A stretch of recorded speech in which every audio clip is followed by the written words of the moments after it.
Assalamu alaikum. Welcome to SCDawah Live. Today we have a special panel of guests to discuss science, the way, and the truth. Is it the case that science is the only root of knowledge? Is it the case that science can tell us the question of God's existence with certainty or negate it? Is it the case that science gives us certainty? And with me today is Mansoor, Imran, and Isa. How are you guys doing? Assalamu alaikum. Assalamu alaikum, alhamdulillah. Alhamdulillah. Walaikum assalam wa rahmatullah. Just with you in a second. No worries, Mansoor inshallah. might be on call. Yeah, as no we know, problem. he's still on the front line much. Are you on call, by the way? Musa? No, it's fine. I'm okay. How are you all? Okay? We are. Alhamdulillah, bro. Very good. Is that a backdrop or is that your library? What is it? Is that a backdrop or is that a It could library? be a green screen. You never know. You never know. Absolutely.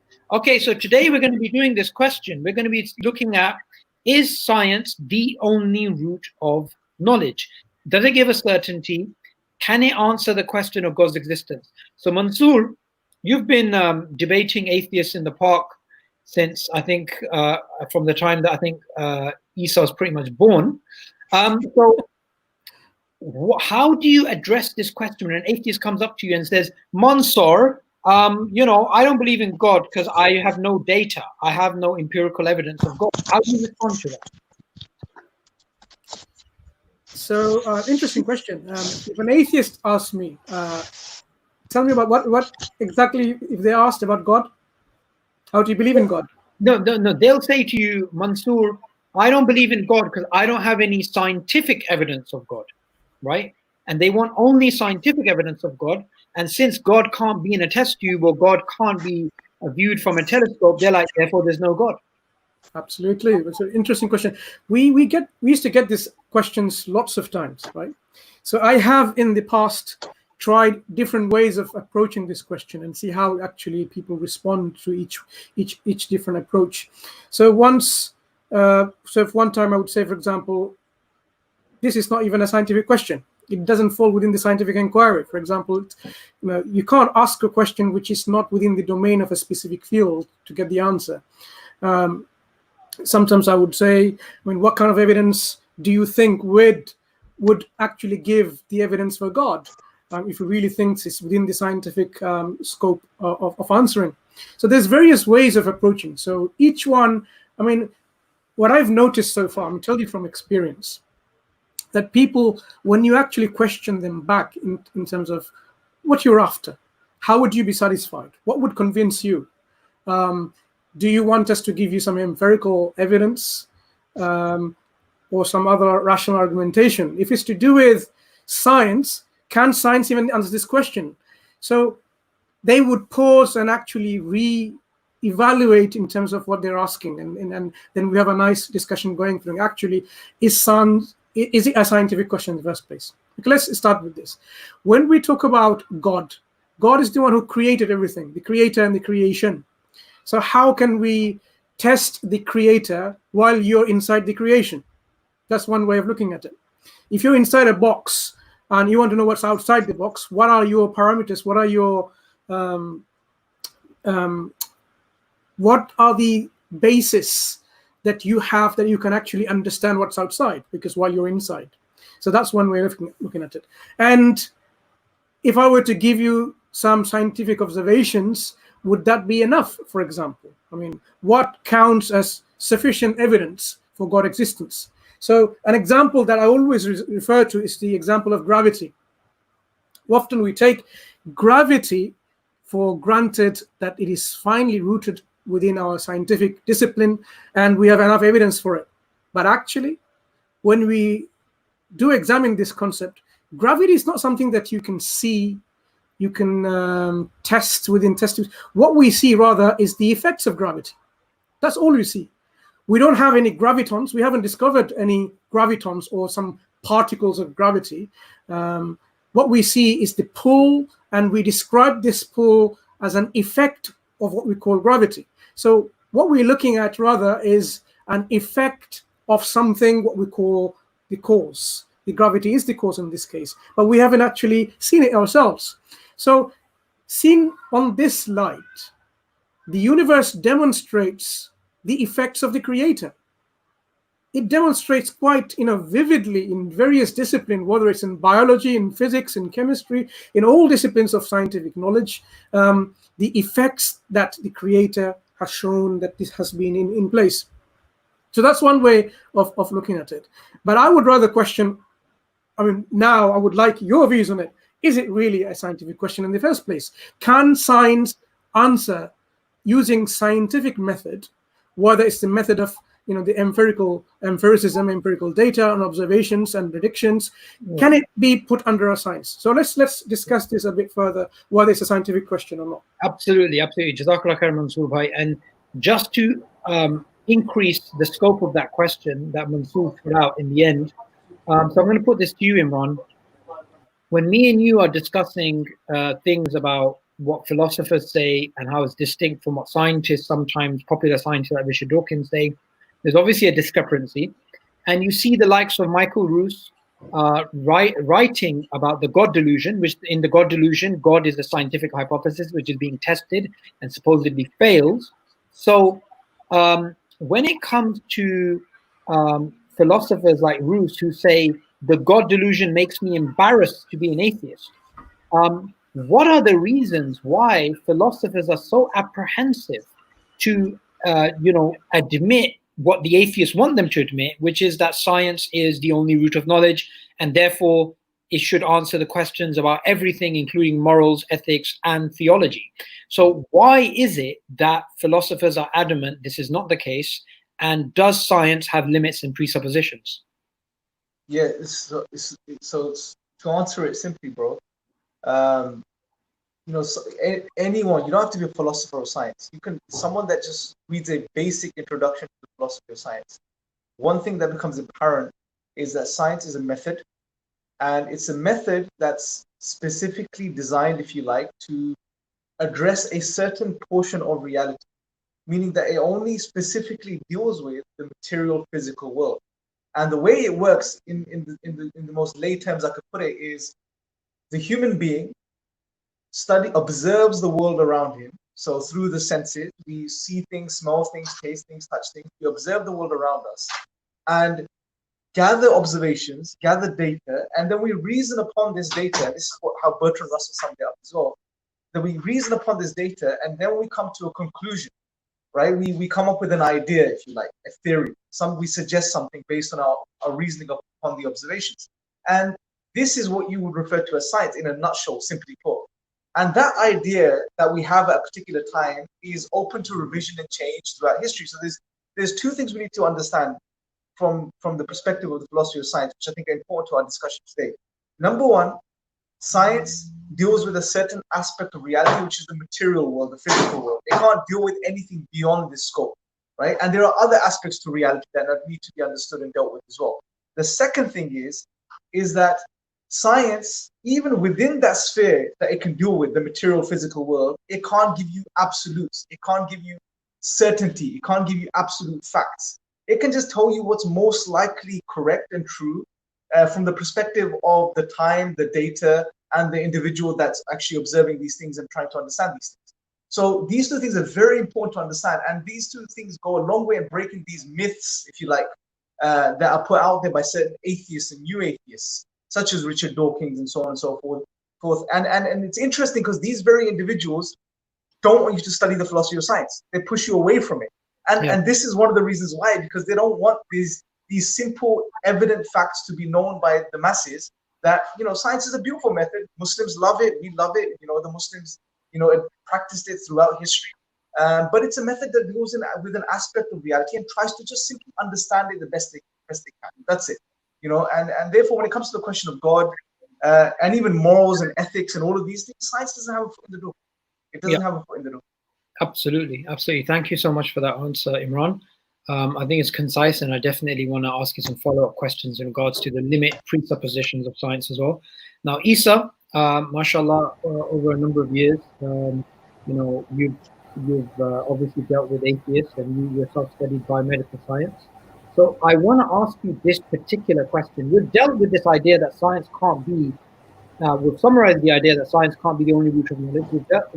We've summarized that you have to go beyond the science into philosophy. However, I'm going to ask you a bit of a different question. I'm going to ask you, look, is there indirect evidence, not direct observation, not evidence directly of us observing God, but is there indirect evidence of God's existence that we would find in a field like yours, which is biomedical science, to basically point us towards the reality of God?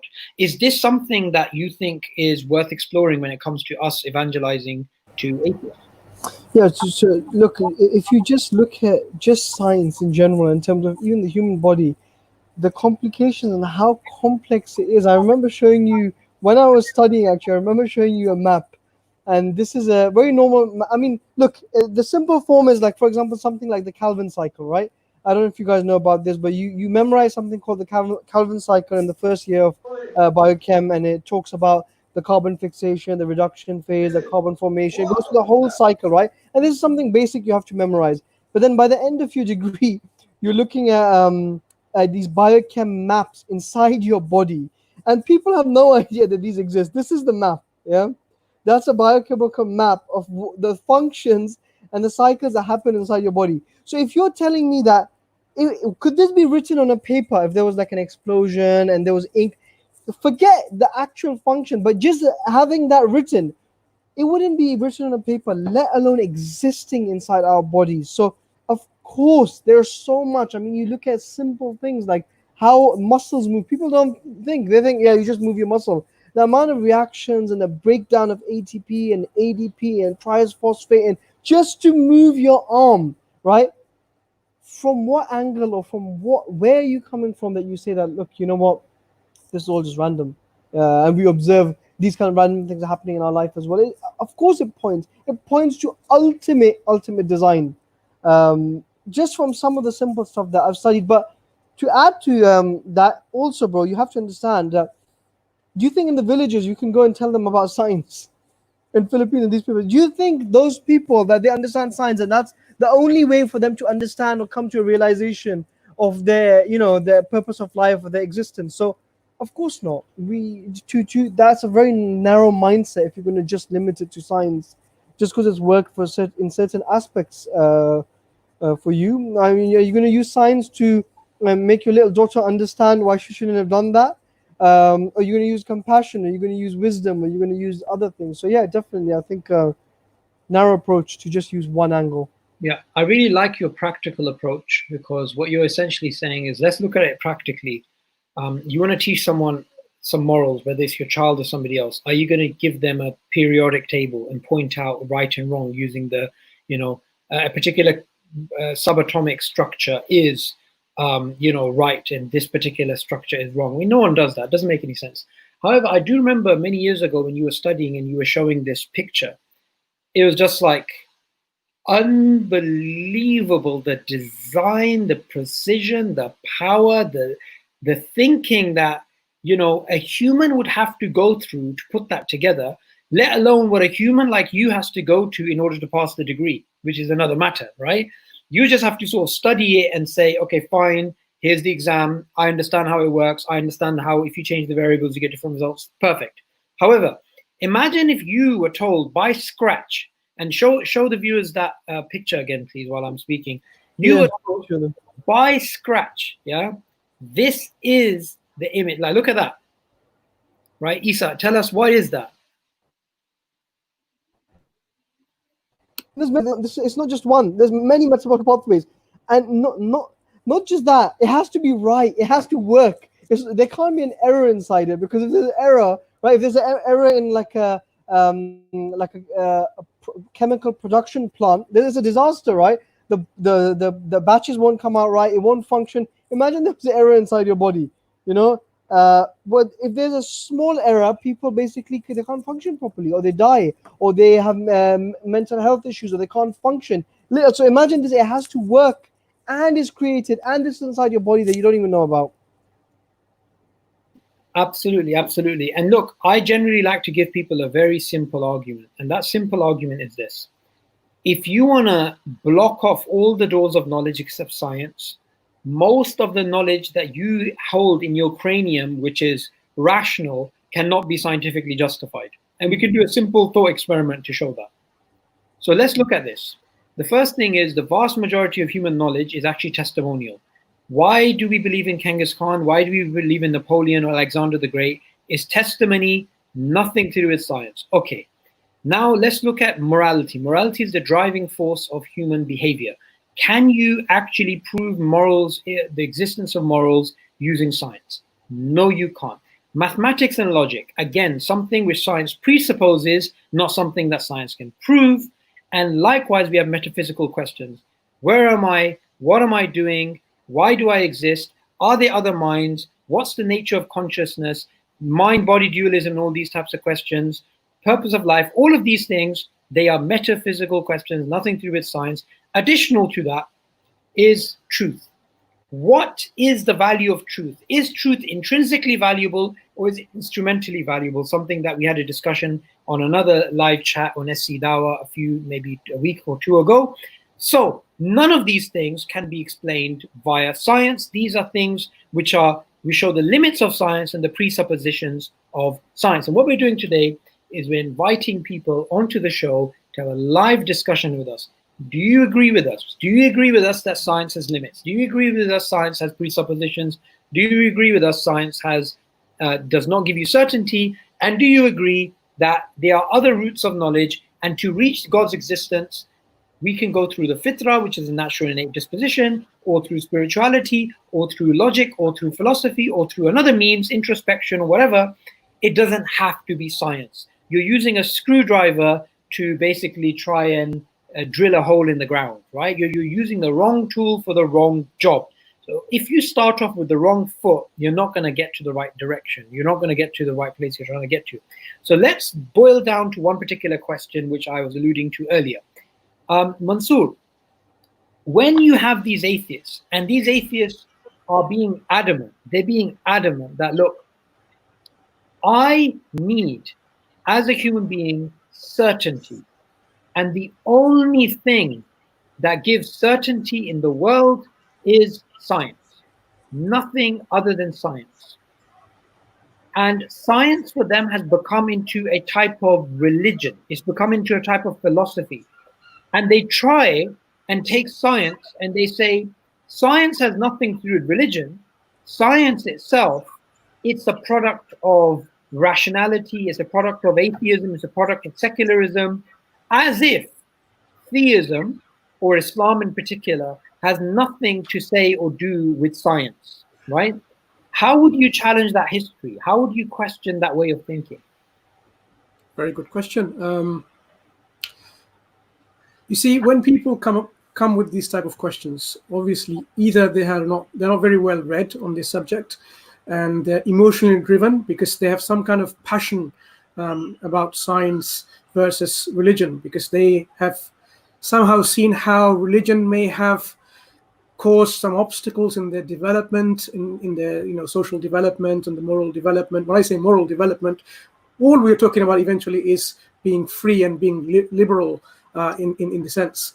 Religion has always been throughout the centuries in every corner of the globe where it has been restrictive to people's freedom.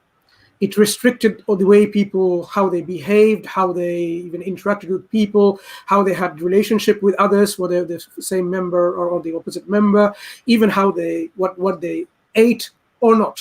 So religion has seen to be sort of restrictive to the personal freedom, and people have come to an age where they see, like, I want to be free. I want to be able to do whatever I want to do. So this kind of ideas and presuppositions and biases have led people to question religion and move forward towards science, because this is one thing they have seen, that science has shown results. And it's because of scientific achievements that we are able to now even have a discussion like this on this platform, if it wasn't because for science. So first thing first is to explore, look, when we talk about Islam cannot be labeled as another religion. I mean, it has been misunderstood. Islam is a way of looking at things which we consider to be the alternative. In fact, this is the reality, and every other views are alternative views. So how did Islam approach this question of science? How did Islam approach the question of inquiring and acquiring knowledge? How did Islam approach even human endeavor to seek and approach to better themselves, to develop themselves, to free themselves from the shackles that people are, found themselves in at that time? So when Islam came, I mean, it was surprising to them when they hear that the first words of revelation wasn't believe, but it was iqra. It means to read, to recite, to eventually if you say to read and recite, it is to do what? To have the understanding and the knowledge to seek the truth further. So when it says read in the name of your Lord who created you from a clinging substance, who taught man and taught them the eloquence, the what was it called, speech, and taught by the pen. So clearly from the very outset, the first revelation came to tell people that, look, this is not about blind faith and blind belief. It's all to do with having knowledge. And we are told in the Quran that you don't just believe in God. فَعْلَمْ أَنَّهُ لَا إِلَهَ إِلَّا اللَّهِ. Have knowledge that there is no God worthy of worship except Him. So the knowledge, acquiring knowledge, is a paramount. In fact, it's the foundation of Islamic belief system, if you look at it in the way that it branches off. So when the Muslims were initially confronted with this idea, because we're talking about pagan Arabs, they realized now it's no longer believing in the systems of their forefathers anymore. Now you have to question the status quo. You're mute, bro. Assalamu alaikum, brothers. How are you today? Jason, how are you doing? I'm very well, alhamdulillah. Actually, I called in because I want to say that I actually agree with you guys. Brother, I noticed that you had used the example of the chemical plant, which I happen to work at one, okay? Now, me personally, I believe that science is very limited because even out here where I work, the processes that everything has to go through takes a combination of so many different minds. Whereas Allah subhanahu wa ta'ala is one, He has created everything that we have here. Even when it comes down to this facility, the intellect that goes into building this facility has to come from somewhere. It can't just be a random thing that begins. So me personally, I agree wholeheartedly with what you have said, that science is very limited. Thank you so much for your message. And it's really nice example that you gave of a power plant. It's right in line with what Isa was, Isa, you have anything to say about that? Because he's absolutely spot on. No, it's very powerful. I mean, he's there, and we know. I mean, this is quite simple. A lot of people, they get paid just to do planning for factories, because a factory, anything that has like a production line. Why I use that example is because even humans, humans are created, humans are in masses. So anytime you produce something on mass scale, how did that come into being? How did we manufacture it? And you look at these power plants. There's power plants that can't figure out how to run until they have the whole system in place. They pay people hundreds of thousands of pounds. The whole how much electric you need. This is the process to produce an optimal batch, and then once they do that, then they're running. And this is look at human bodies is way more complicated than a power plant, because it's not just that. It has many different aspects. It has emotions. It has your brain. It has your physical function. So there's so much more. That's why I drew that example. And mashallah, the brother works on a plant. It's very absolutely. And Mansoor, sorry to cut you off. What were you saying earlier? So I'll just continue if you. Yes, yeah, absolutely. Sure. So what I was saying, Islam approached this question from the very beginning in a totally different light. It's no longer about following your forefathers' belief system blindly and follow all the superstitions. It's now all about going forward. The Quran says, fasiru fil ard, travel in the earth and see how God originated creation. It's not about just travel on the earth but inside the earth. And when Quran constantly tells people to reflect, how do they not reflect on the creations of the heavens and the earth, the alternations of day and night?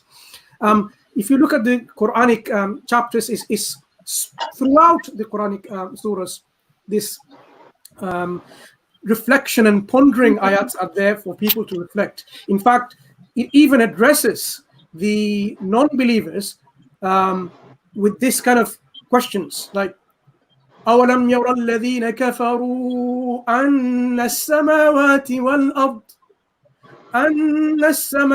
وَالْأَرْضَ كَانَتَا رَتْقًا فَفَتَقْنَاهُمَا وَجَعَلْنَا مِنَ الْمَاءِ كُلَّ شَيْءٍ حَيٍّ أَفَلَا يُؤْمِنُونَ.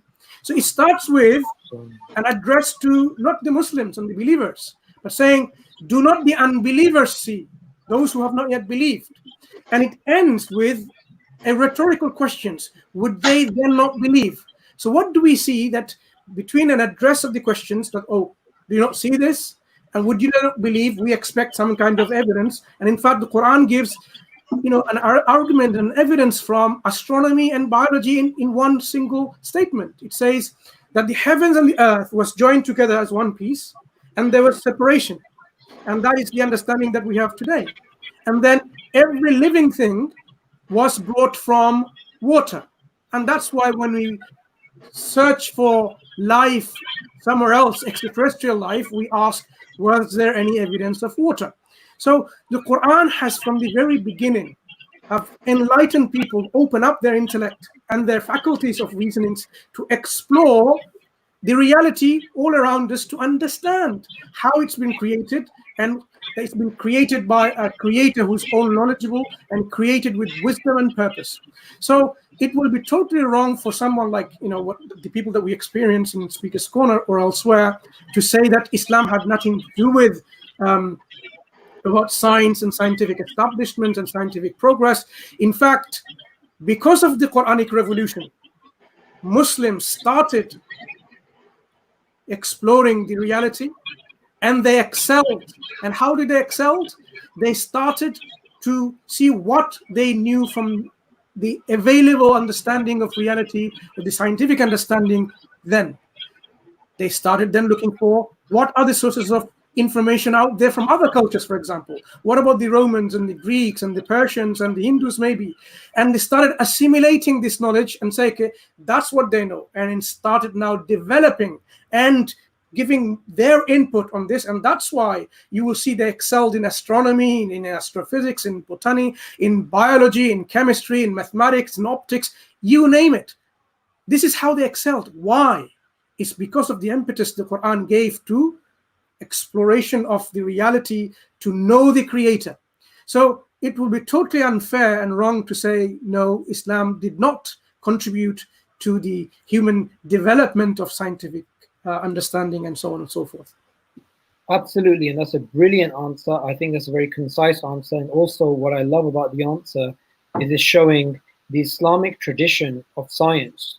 It does not go back to a bunch of heretical people who are just focusing on this type of deviant philosophy, which is what the secularists try and say. But as you rightly mentioned, Mansoor, that it goes back to the very essence of the Quran, which is about revelation from God, and for us to worship God, for us to understand God's wisdom, and for us to have a relationship with God, we of course need to do those things which brings us closer to God. And the Quran tells us to do what? To think, to reflect, to ponder. And I really love the example you gave, that the first word of the Quran that was revealed was about learning. And what's really powerful about all this is when we go back to the first scientist, and what's very important is for the people watching, I'm sure when you were at school, you were taught the first scientist was Galileo. The first scientist was, some European guy, some person in the 15th, 16th century. However, even though this is something we were taught at school, even though this is something that you find in history books and history documentaries, academically, the first scientist, the first person to put together what's known as the inductive scientific method, not the proto-science that the Greeks and the Babylonians and the ancients did, but in the inductive scientific method, which include this type of falsification and this observation and peer review and these types of things was Hassan ibn Haytham rahimullah, who was a Quranic scholar and he was a scientist, and he lived 1,000 years ago. There's actually a book written by a historian called Bradley Stevens called The First Scientist, and it's about Ibn Haytham. And in that book, Ibn Haytham is quoted as saying, "Why I am doing science is to become closer to my Lord." So this is something that science is not separate from Islam. If we want to get closer to God, we need to have a way of getting closer to God. And God tells us in the Quran, do you not think? Do you not reflect? In fact, many verses, I'm going to go to Imran now, they tell us, especially verses from the Surah Imran, where Allah tells us to reflect and think, and Allah praises those people who sit down and stand and lie while they are reflecting about the creation of God. So Imran, can you enlighten us on some of the stuff that you talked to me about in the office, about the Quranic verses which drive reason forward? Yes, subhanAllah. So I think we're coming to a very beautiful point here, which is one thing that's being highlighted is that science and Islam go hand in hand. You know, there's never been a dispute between the two. It's never that Islam has ever said that science isn't good, or you know, this method isn't something that should be pursued, etc. And just before I do that, just something to pick up on. It was very interesting. He was talking about 1,000 years ago with Ibn Haytham and the other Muslim scientists. Now, roughly around the same time, in the other parts of the world, such as in the West, you had people like, for example, Thomas Aquinas, who was trying to bridge that gap between Christianity and reason, because of the Muslim world. So there were people that were picking up on what was taking place in the Muslim world, and they were starting to make noise. Whereas Christianity was always opposed to reason, and this was because, you know, some of its reasons were because it went against the whole doctrine of Christianity, such as the Trinity, etc. And you have clear, you have writings by, for example, Protestant theologians in the 15th and 16th century, such as Martin Luther, for example, who referred to reason as a whore, and these are his words. And he said that it's the greatest enemy of faith. So this, and the reason I'm mentioning this is because what's happened historically is that Christianity completely disassociated itself from reason and everything to do with it, including science. And therefore, this science and reason now was up for grabs. And the ones that took hold of it were the materialists. And they moved forward with it. And then comes the Age of Enlightenment, and then they further developed these things. And now anyone born in the 21st and the 20th century is born in an era of, science, because science has led to such developments, but also science, they're seeing science is being carried by the materialists, the atheists, the naturalists, right? And Christianity, to a large part, is to blame for this, for the history of Christianity. Whereas in the Muslim world, this was never a problem, as Brother Mansour articulated in a very beautiful way. And this is because of the foundations. The Quran itself promotes thinking, reasoning, promotes us, encourages us to look into the world. Look at, for example, as you mentioned in Surah Al-Imran, where Allah says, "Inna fi khalqis samawati wal ardi wa ikhtilafil layli wan nahari la yadillu ulil albab." That indeed in the creation of the heavens and the earth and the alternation, the change between night and day, in these things are clear signs for people. So again, God is encouraging us to look into the creation of the heavens and the earth. Further, in other passages, similar verses where God also mentions in the ships as they sail through the seas, and again, it gives us insight, because if you think about how does now a ship relate to, for example, the natural world, such as the heavens and the earth, the sun and the moon. Well, I believe there's a subtlety here where Allah is pointing us towards the fact that, these things you make with your own hands, such as ships and means of transport, how is that even possible? You need a mind that has the ability to produce such things, come up with such things, right? So God is telling us there are signs that are scattered all around us in the things that you make as human beings, in the natural world around you. All you have to do is sincerely look at these things, observe these things, go out and study these things. In other parts of the Quran, where Allah, for example, mentions that there's a beautiful ayah, and it's not coming to mind as the reference of it, but where Allah says, "And we brought you out of your mother's wombs, not knowing anything. You came with no knowledge. And then we gave you hearing and sight and hearts or minds," af'idata, the word that's used here. So that you may be grateful, right? Now, if you think about these things Allah mentions, hearing and sight is referring to our senses, right? The minds or the intellect is referring to our ability to reason. So essentially, Allah is telling us and reminding us in this particular ayah that all of these tools that are required for you to do science, your senses so you can observe the world, and your rational faculty so you can reason upon those observations. Allah gave you those, but with a particular ends in mind, which was so that we can be grateful to our Creator. In other words, we can worship our Creator and get closer to Allah, right? So this ability to do science, the Muslims recognize this ability to do science, this method itself is a blessing from God. And it's a means for us to get closer to our Creator, right? And that was the relationship between Islam and what we refer to today as science. So Islam never had this issue. Hence, Islam never had the need to go through a period of enlightenment or so on and so forth. Islam came complete from this perspective. But unfortunately, most of the new atheists today, they want to sort of muddle this history, muddle this reality, and they want to paint this brand new narrative which completely misleads people and takes people away from Islam. And they want people to have the same impression of Islam as that of Christianity and the history of Christianity, which is not true. Absolutely. And, that's a great historical crime that the Christian history with the church has been superimposed upon the Muslim world and been told to them that this is your history when that was never our history. We never burnt the Galileos. We had people in the Muslim world who had views which were completely unorthodox, views which were completely heretical, but these people were never killed. These people still contributed to science and they still flourished. And till today, it's quite ironic that some secularists try to diminish the image of Islam and its contribution by pointing out the success of those heretics when it's their very success under Islam which proves Islam's tolerance of these ideas. Okay, now just before we move on to some of our guests, I just want to ask a quick question to Isa. And the question I have for you, Isa, is I think it was 2013, in Speaker's Corner many years ago, you had this debate with, I forgot the name of the guy, the atheist from Speaker's Corner. It's about objective morality. We have debates, as you know, about objective morality or right and wrong. And some people, they try and say, do you know what? Science, it's the way, the life, the truth, and it can explain to us moral questions. It can tell us what's morally right or what's morally wrong. What are your thoughts on this? Can science... Sabur, just a quick question. On that channel that you released that video, how come you don't post any more uploads on that channel? I lost the password. There was this discussion that I was having many years ago. I think it was like 6 years ago or something. And he was arguing that, I said, look, where do you get your morality from? How do you know what's morally right, what's morally wrong? For example, how do you know it's wrong to eat a human being, right? And he was saying that, I don't know, we do social consensus and stuff like that. So I gave him some examples. I said, look, social consensus, if you go with what the majority of people agree on, and I think there was a large majority in Germany who had massive issues with Jews, right?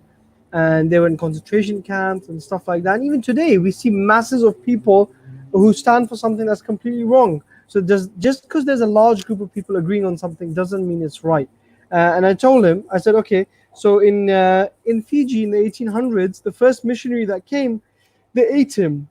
And they actually tried to eat his boot as well. So they tried to boil his boot and they couldn't eat it. And that boot is still in the museum. And then they apologized now recently to the family of that missionary. So because there's a general consensus or something, you can't just say it's right, because then we become social chameleons. So whatever society accepts, we accept that. So I said to him that the best way and the only way is that when you have God, we have we do this, we do that. That gives us that objective morality because we have an anchor to look up to. So it's a very simple concept. If you're an atheist and you don't believe in God and you don't have that anchor, you can't say what's right or wrong, because this group of people are going to say this and this group of people is going to say that. So yeah, that was the point. Absolutely. And thank you for pointing out I lost the password. I do feel bad, but now we have SCDawah, so we have all the videos uploaded on here regularly, so we have no need for small channels like that anymore. Anyway, we've had some guests. I can't read the name in Arabic. It's very difficult to read that. Welcome to SCDawah. Just call me Sean. Sorry? Assalamu alaikum. It's Sean. Just call me Sean. Sean, welcome. Assalamu alaikum. Glad to meet you. About all of that happening in history has been edited, I guess. I mean, I can completely understand that most of the history has been blocked out. Like, people assume that we're terrorists, atheists, or what.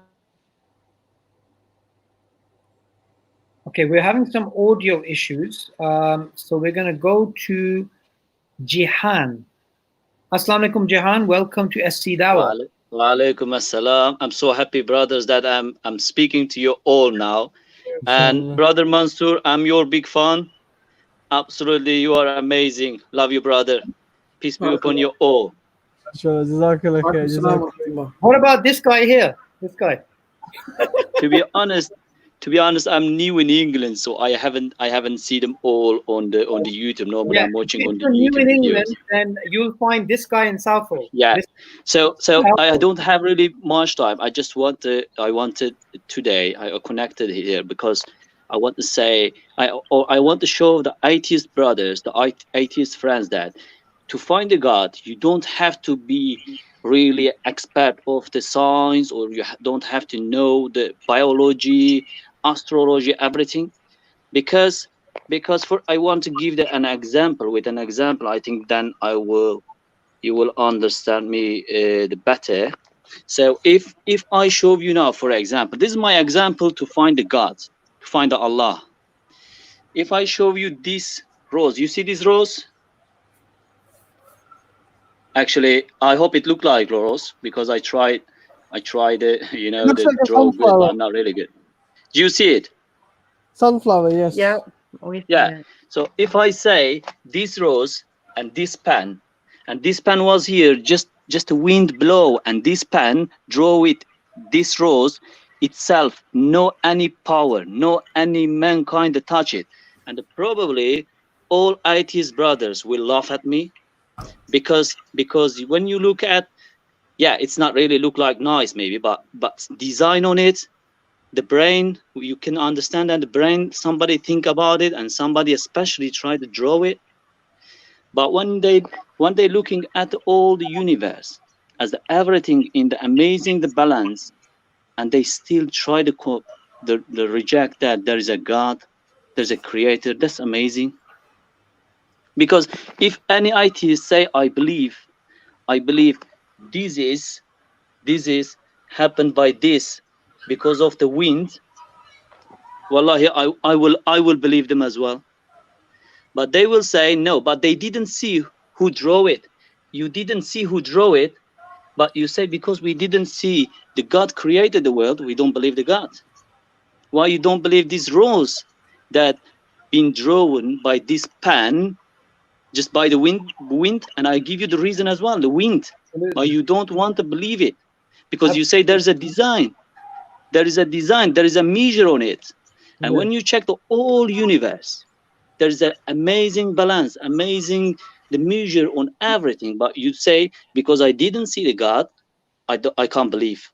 Absolutely, absolutely, and you're absolutely right, Jahan. You know, it's a wonderful. Yeah, example. and this why I talk about it, because you don't have to be a very intelligent man, very good educated man, even because Allah says in the Quran, look at the mosquitoes.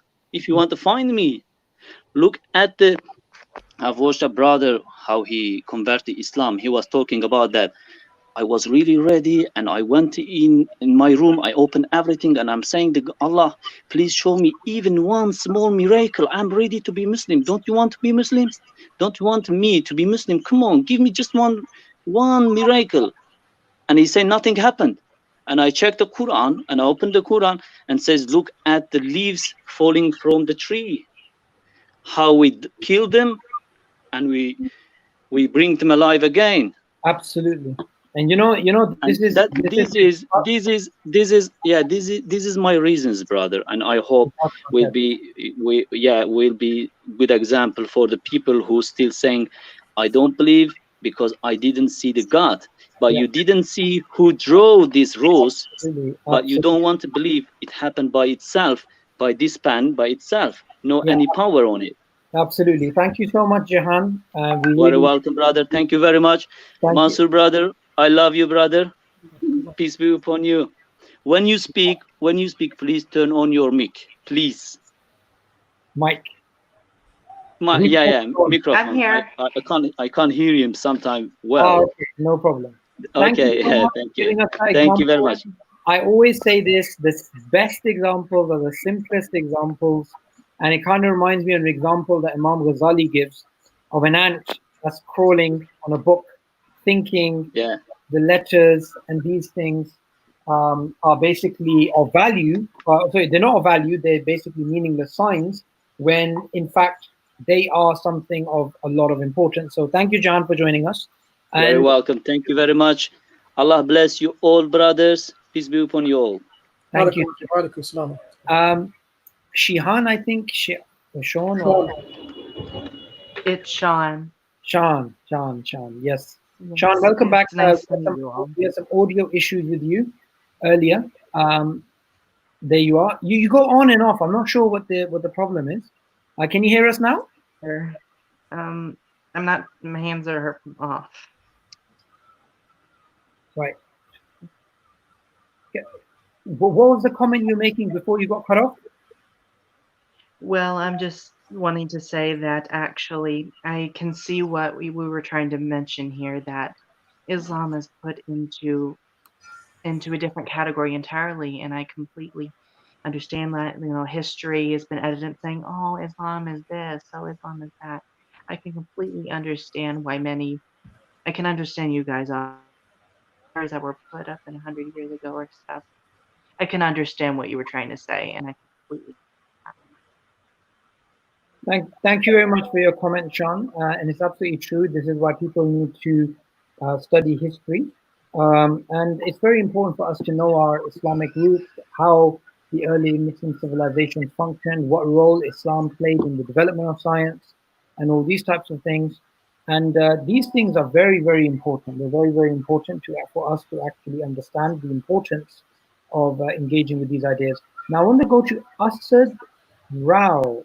Assalamu alaikum. Welcome to SCDawah Live. Walaikum assalam to all of you, and assalamu alaikum. How are you guys? We are doing well. How are you?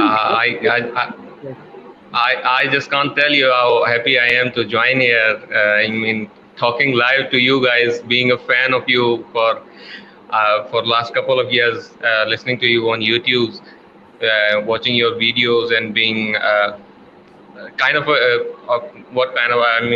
I would say actually the student of yours. You guys are like a guide and a teacher to me. I would say, and I'm just a huge fan. I can't just express my feelings towards you guys, especially the Mansoor Bhai is here, and you, especially Sabur, having interest in the topic of evolution. I'm a huge fan of you, Sabur Bhai, and Imran Bhai is here, Isa is here. So first of all, I'm very glad to be part of this discussion. Yeah, we're glad to have you on. So where are you from? Where are you calling from? I'm calling from Pakistan right now. Pakistan, mashallah. Which part of Pakistan? Yes, I'm from Sindh, Nawab Shah, the city of Asif Ali Zardari, ex-president. Okay, I've never been there. But yeah, that's deep in the south, right? Yeah. How's the lockdown? Yeah, quite difficult. Sindh was hit quite hard, I think. Yeah, in Sindh it's very strict nowadays. It's again put on for next 15 days, I guess. So it's strict in Sindh compared to Punjab and other provinces of Pakistan. So absolutely. And what do you think about what we discussed today about science being the only root of knowledge? What's your thoughts on this?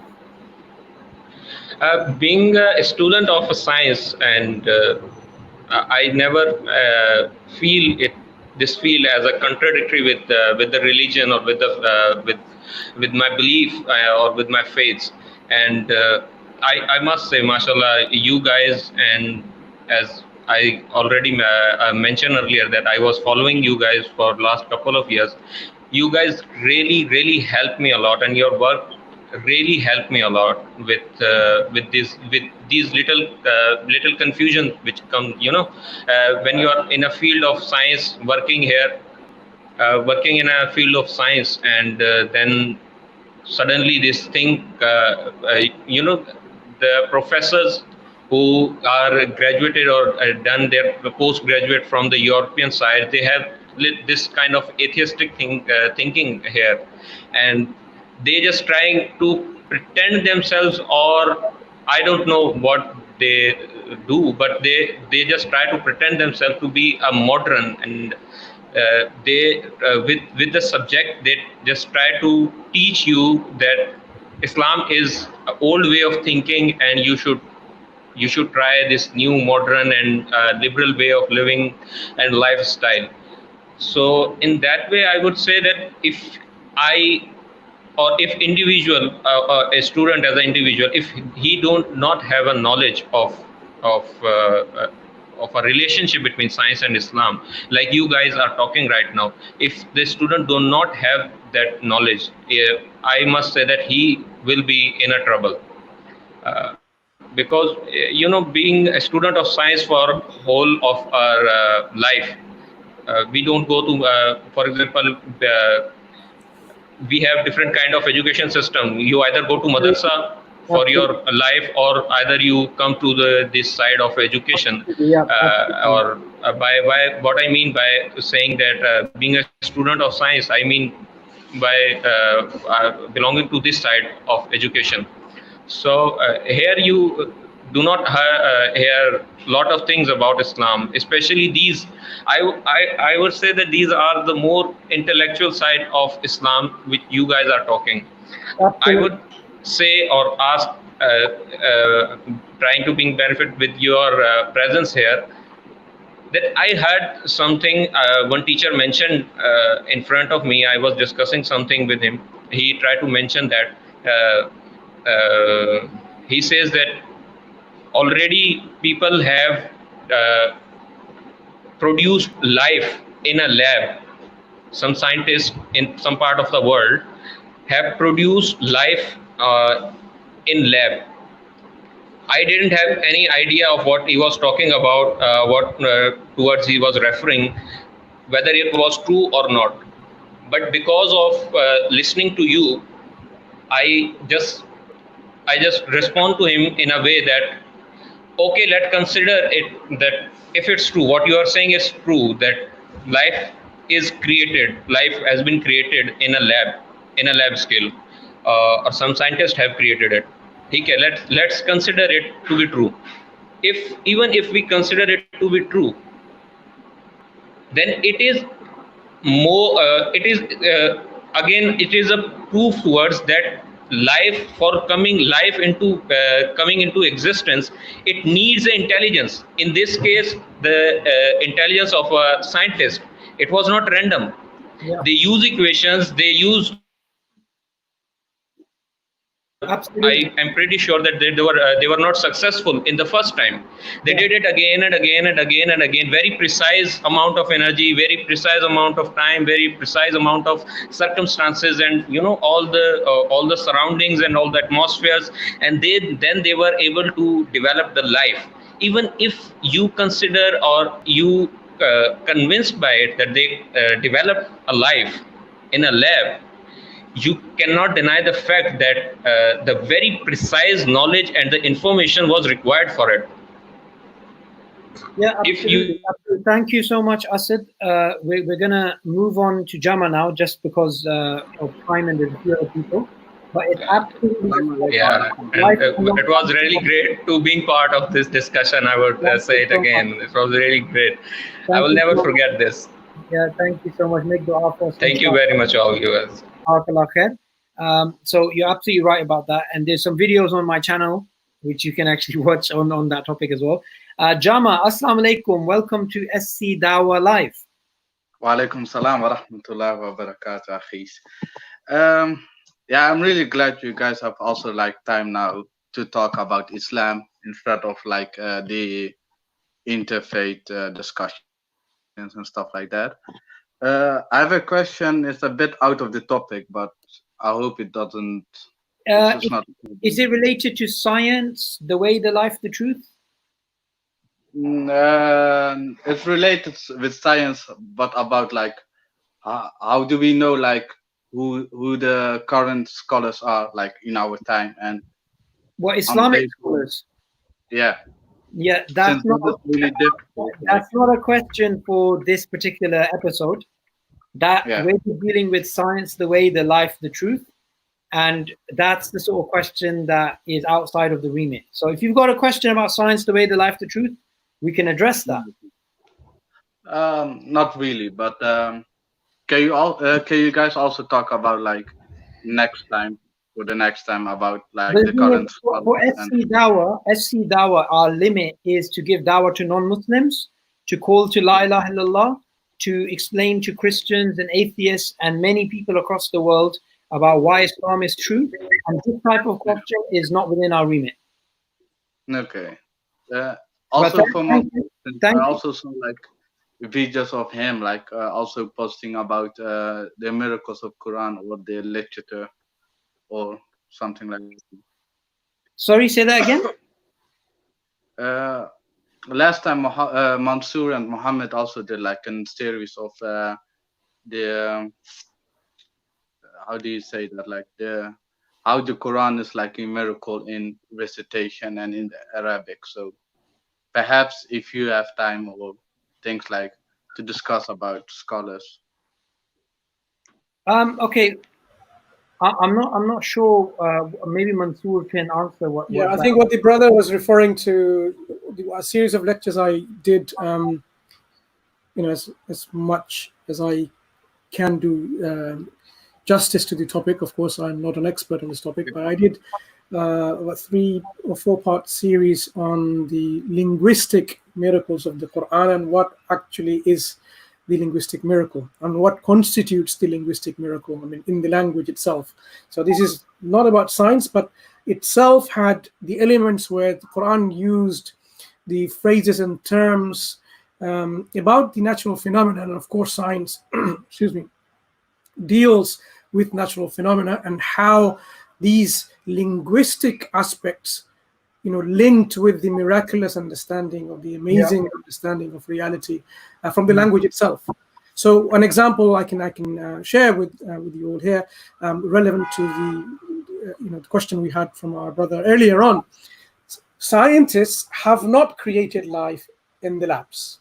Okay, so if people think that scientists anywhere in the world have created life in the lab, that's absolute nonsense.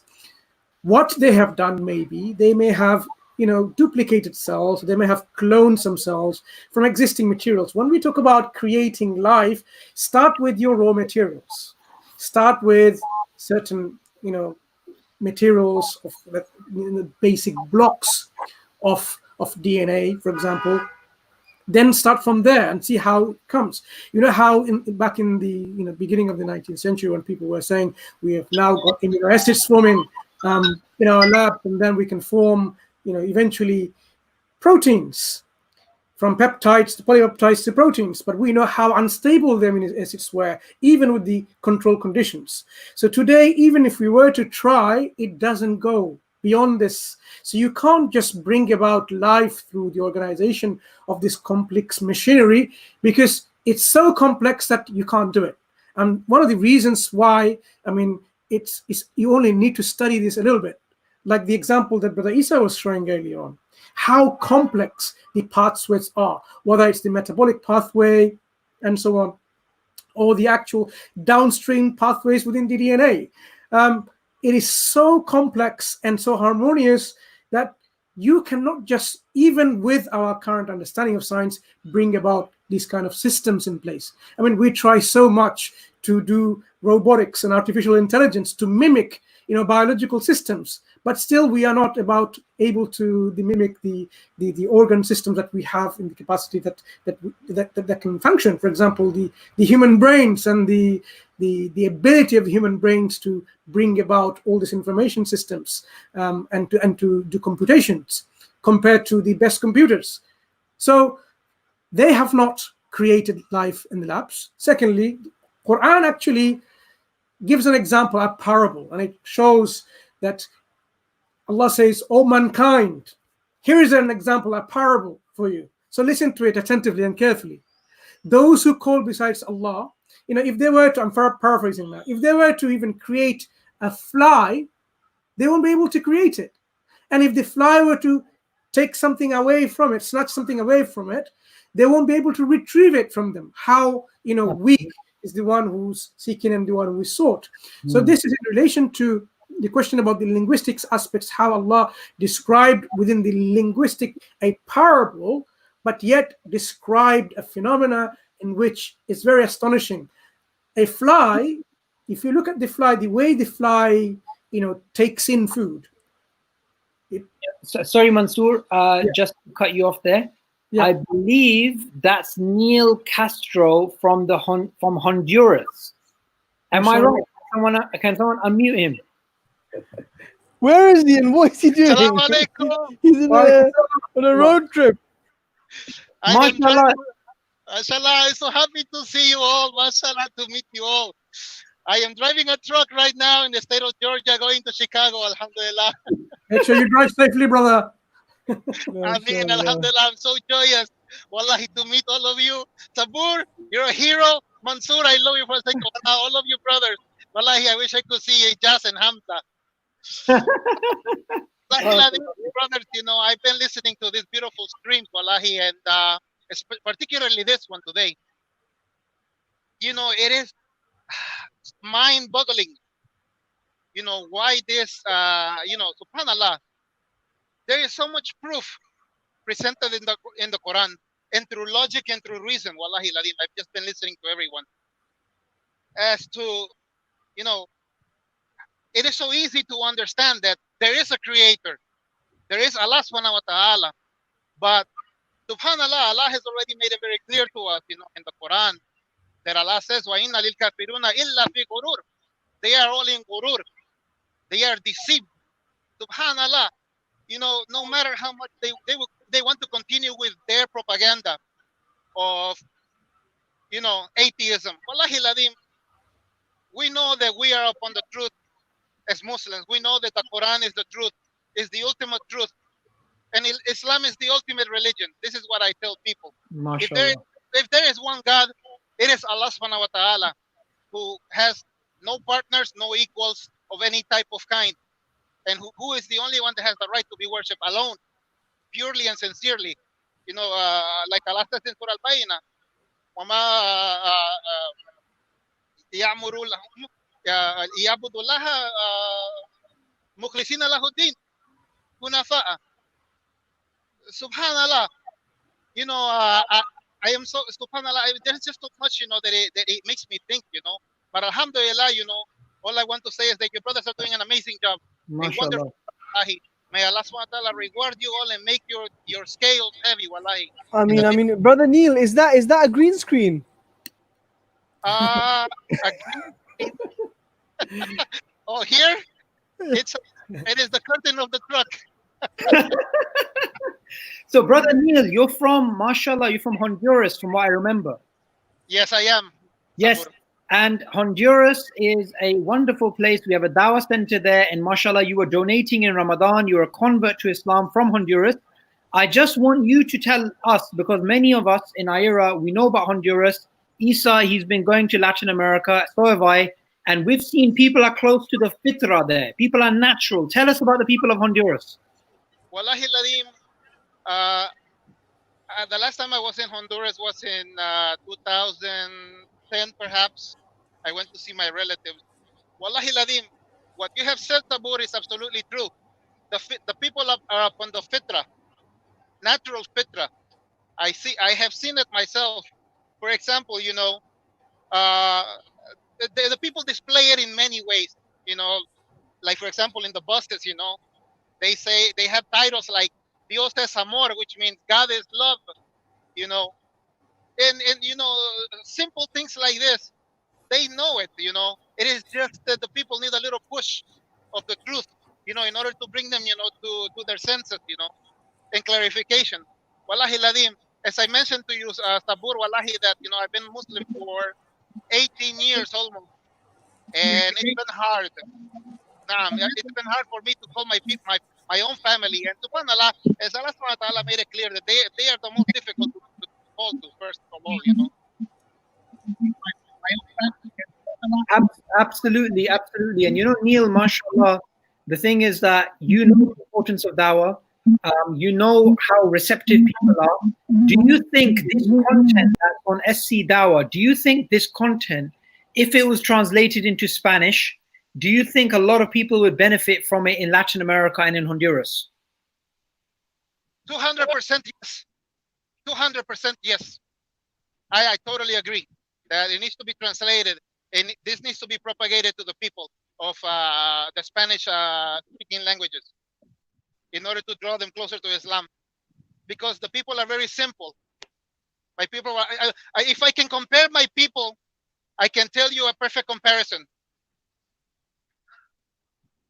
Our people having, you know well, Sabur, from your other videos of the history of Native Americans and Islam, wallahi ladim, we, the Latin American people, have inherited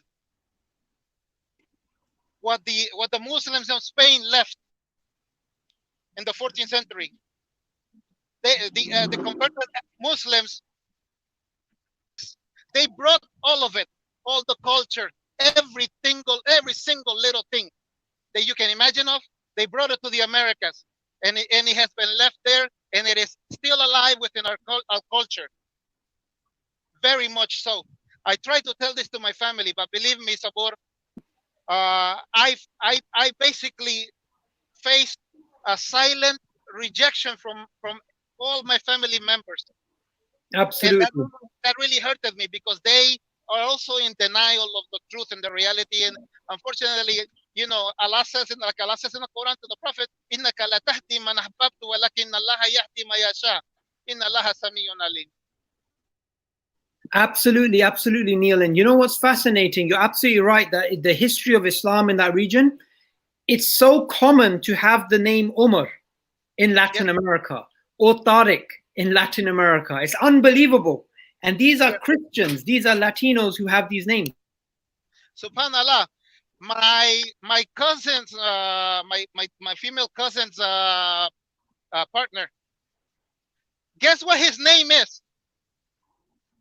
His name Umar. is Yasser. Yasser. And he's from Honduras. Lived next door to us, to my aunt. I have another cousin of mine who lives in New York. And wallahi ladim, if you see his face, his name is Samir. If you see his face, I swear by Allah, you will all say, man, this brother is Palestinian, he's Arab, by the traits. And so I believe that, you know, even in my family, this runs in the blood. Absolutely, absolutely. It's amazing. If the people do not know, you know, yeah, their minds will be blown out. They will be open to the reality, subhanallah, that unfortunately the Catholic Church has tried to erase from the people for centuries. And this is one of the things that if you all ask me, what's one of the reasons why you became a Muslim, I'll tell you that after reading the history of what the Catholic Church did and the Inquisition, as I was learning Islam, wallahi, that in itself was a shocker to me, because I never knew. Unfortunately, the people are kept in darkness, blinded, even though they are sincere. They have the sincerity in their hearts, believe me. They believe that there is one God, as we believe. But unfortunately, their understanding has been twisted. And unfortunately, Christians and Catholics particularly, they have fallen into shirk, obviously. Absolutely, absolutely. Mansoor, what are your thoughts on what you're hearing from Latin America? Because of course you're someone in tune. You must have dealt with Spanish and Latino people that come to Speaker's Corner. What is your thoughts on all of this? Absolutely encouraging, amazing. I mean, you brothers, you're amazing people. May Allah bless you all. May Allah guide all of you and all your friends and families and all people around you to Islam. Because as you said, the fitrah is there within the people. It just needs just a spark, and to rejuvenate, their iman, and to bring them back to the Islam. So just carry on doing the amazing work some of the brothers you're doing there, like Ayara is doing, and tell us how we can help you, because we are there to serve you, brothers. We are there to help you as much as we can. But as I said, the people, they just need to hear Islam, and we need to just facilitate this. That's all is needed. You don't need complicated arguments. You don't need sophisticated argumentation and discourse. All it needs is to awaken the fitrah. And that really shows some people still out there in many parts of the world where, people are just waiting to come back to Islam, because it may be that their parents and the forefathers were Muslims at one point, but because of the course of history, somehow, these were turned differently and they became Christians or became atheists or with no religion. So what we would like to do is to remind everyone, the importance of just simple, practical dawah from our own actions and our form of behavior, from our own attitude, from our engagement with people. Because sometimes the way we speak, the way we deal with people is sufficient and enough to do da'wah, to bring people to Islam. And this is what we encourage everyone to do. Absolutely. And you know what's so funny? I just told Isa, I just went to the other room, and he just recognized Neil Castro now. So Isa, mashallah, he's our marketing and fundraising manager in Ayra, and he knows that this brother Neil was coming on every night, and he just recognized in the fundraiser, in the center fundraiser, it was him, and they were like, he's from Honduras. I was like, what are you guys talking about? Are you sure he's from Honduras? But it was him, mashallah. Jazakallah khair. MashaAllah, barakallahu fikum jami'an. And Isa, what's been your thoughts on Latin America? You went to Bolivia, you went to Peru, you went to the Amazonian rainforest, and you built the first ever mosque in the Amazonian rainforest. You did all these crazy actions all across Latin America. What's your thoughts? Is what Neil is saying, is that correct? Oh, it's 100% correct. Even though they're Christians, a lot of them don't actually like Christianity, yeah? It's like they believe it, they accept it, but they're like, yeah, we know where it came from, we know why we're Christian, right? Islam, they see as something exotic, like, subhanallah, Muslims, Islam, that's amazing. Bro, I've never seen a dawah table where each da'i has got about 5 to 6 people surrounding them learning about Islam. Where I can see people sitting around me reading the dawah material, reading the Jesus booklet. It's like something out of a movie. Subhanallah, you want to know something? When the Muslim brother who actually gave dawah to me was a Bosnian Muslim. And when he was explaining to me the articles of Iman in Islam, I said to him, Brother Damir, I already believe in all of this. Because as a Catholic, I was sincere. I was grown in a Catholic family, and I believed in the articles of faith. I believed in every article that Islam teaches us to believe. I already believed it. And so it became easy for me. There's many reasons why, but especially for Catholics, I'll tell you this. One of the main motivating factors for a Catholic to enter Islam, it will be 2 things. Number 1, the sincere love that they have for Sayyidina Isa alayhi salam. Number 2, the sincere love for our mother Mary, the mother of Prophet Isa alayhi salam. 2 main things. But once Islam to me was clarified that there is only one God to worship, that there is no 2s, no 3s, that Mary is not the mother of God, or as the Catholics portray it, A'udhu billah min dhalik, glory be to Allah and exalted, is he from any association of any kind. Once all of these things were clarified to me and I read the Quran, wallahi, I just absorbed it into my heart, because I believed that this book was the truth. It was the truth from God Almighty. And this is what motivated me to become a Muslim within the span of probably maybe 2 years of learning. Alhamdulillah, I became a Muslim, in December 24th of 2004 on a Friday. MashaAllah. Alhamdulillah. MashaAllah. Alhamdulillah. So where are you headed to, by the way? You're driving as if your life depends on it. Yes, this is my profession. I became a truck driver in 2015. I got my CDL, my commercial driver's license, and I'm traveling from the state of Georgia back to Chicago to deliver. How many kgs? Since this is a long trip, this is about 15 hours. So usually I can make it in one day, but in this case I'll make it probably in the next morning, the following morning, which will be. And you know, Brother Neil, you donate to Dawa in Latin America. You donate and support. And is it your trucker money that you use to fund all this? Absolutely. Absolutely. Alhamdulillah, I ask Allah that I wish Allah could give me wealth so that I can spend it all for the sake of Allah. All truck drivers, I hope you guys are listening. Wallahi, I love you, brothers, for the sake of Allah. You are all amazing. May Allah raise your rank, wallahi. I'm so happy to meet you all. I wish I could go to the UK and meet you all in person, but this is the best thing that could ever happen. Can you drive here? Well, I don't think I can drive, but I'll fly for sure. MashaAllah. You know, thank you so much, Brother Neil, for joining us on SCDawah. We never knew you looked this good. We knew that, mashallah, you're a very big supporter of the Dawah. But definitely do join us again for SCDawah Live.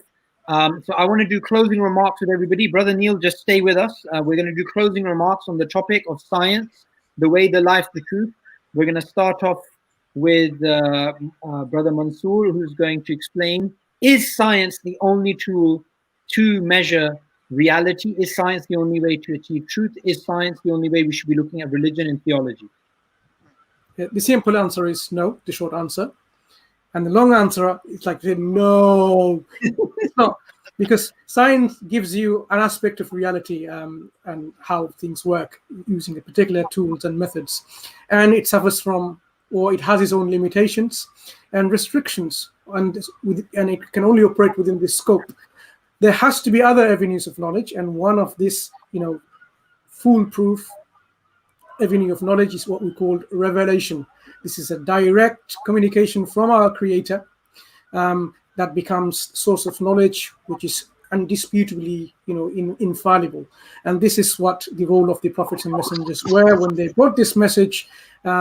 People's speculation, their intellectuals, scrutiny and endeavor, all were confirmed through revelation, whether it was true or not. So revelation is one area, but there are other avenues of knowledge without scientific experimentations. There's ways of knowing this. So science doesn't become the arbiter for everything. And not only that, science cannot be the measure for truth for everything. In fact, this is a question that I wished we would have discussed a little bit further. Can science even give us the truth at all in the first place? Back in the Middle Ages, many people, the establishment, believed the earth was flat. That was the truth of the reality, only to be now laughed upon by some people, saying, how could people really believe that the earth was flat? Many things like this, where neuroscientific achievements and revolutions overturned the status quo of what science is, and then we came to a deeper understanding, or a completely different understanding. So that you have the Newtonian understanding, and then you have the new understandings from quantum mechanics, Einstein's theory of relativity, and so on. How it changed and it revolutionized our understanding that science is ever changing. Number one, science is ever changing, and it will be by its very nature. We will constantly and continuously develop and know more and more, and it might totally upturn, and it will just totally, undo everything that we know about what we thought was correct and what we thought was true.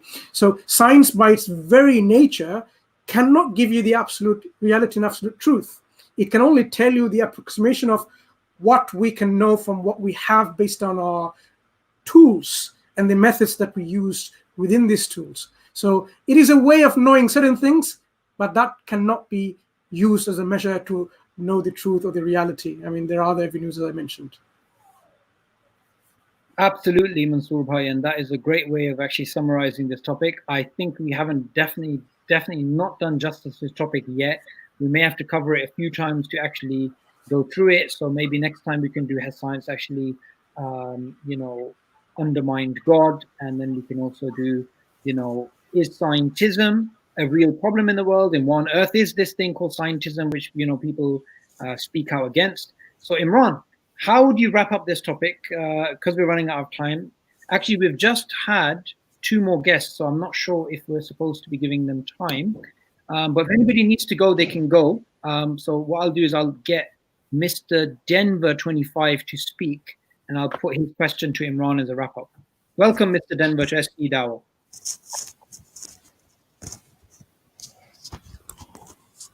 Mr. Denver 25. Yeah, hear me? Can you hear us, Mr. Denver? Yes, I can. Can you? Hello? Yes, we can hear you. Cutting off, though. So what's your question? First, I'm not a scholar or anything. I just need some few questions. Just one question. Also, like, you guys always says the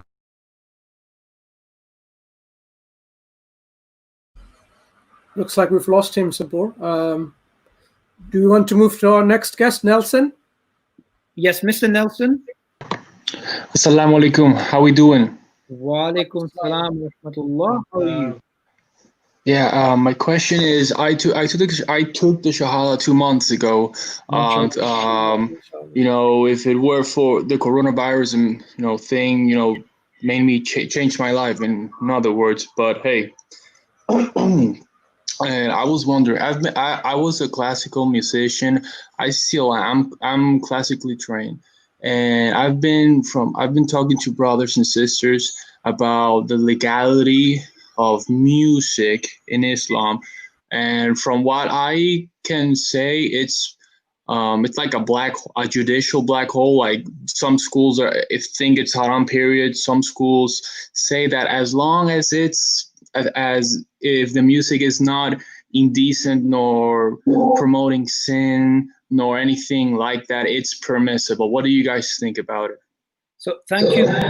Yeah, brother Nelson, we're not qualified to answer a question like this, but inshallah we can definitely point you in the right direction. If you could leave your email or your contact with SCDawah or post your email here, I guess. We can get you in touch with somebody who's a scholar, and you can personally speak to them, and maybe even go on a video call with them, and they can explain it to you in detail. And they can take your situation into account as well. Absolutely. If you email scdawah@gmail.com, simple, scdawah@gmail.com, DAWAH, right here. Just send an email right now saying hello, and he'll respond to you, and we'll get you in touch with someone who's qualified for something like that. Absolutely. And Mr. Nelson, may Allah bless you for accepting Islam. May Allah make it easy for you. Sabur, I need to head out, inshallah. So Jazakallah khair, everyone. I leave you guys to it. Assalamu alaikum. Message about this particular point that atheists bring up. What's your last message? My last message is that if you just simply look at the intricacies of just in our own bodies, which like from a biological aspect, we went through the chemical maps and just simple things, it could not even come into existence through drawings or like paint, let alone the actual functions happening inside your body. And if there were issues and problems, like you die, right? So just think of that. That in itself points to it. But even without that, just think to yourself, how are you going to explain to someone living in a village who has no understanding of science, how are you going to explain the concept of God to them? So thinking that science is the only way is a very narrow approach.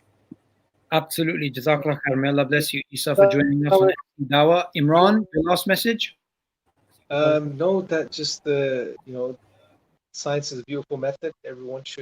Muslims should engage in it, and for non-Muslims to understand that there is no disparity between Islam and science. There is no conflict. If anything, Islam encourages studying generally and encourages us to pursue science, what we refer to as science today. And it's a means of getting closer to our Creator, and it's a means, or should be a means, of us doing good and achieving great things for people and for humanity as a whole. And that's the perspective of Islam. It's a beautiful method. We should do it because it's a means for us to get closer to our Creator. It's a blessing from our Creator. And all of these narratives that are out there about, science versus Islam, science destroys God, and all of these types of ideas that some atheists push have no basis. It's just empty sophistry. That's all it is. It's just sophistry that's been pushed down the throats of people, and people shouldn't take it just on face value. They should really inquire about these things further and look into Islam further too.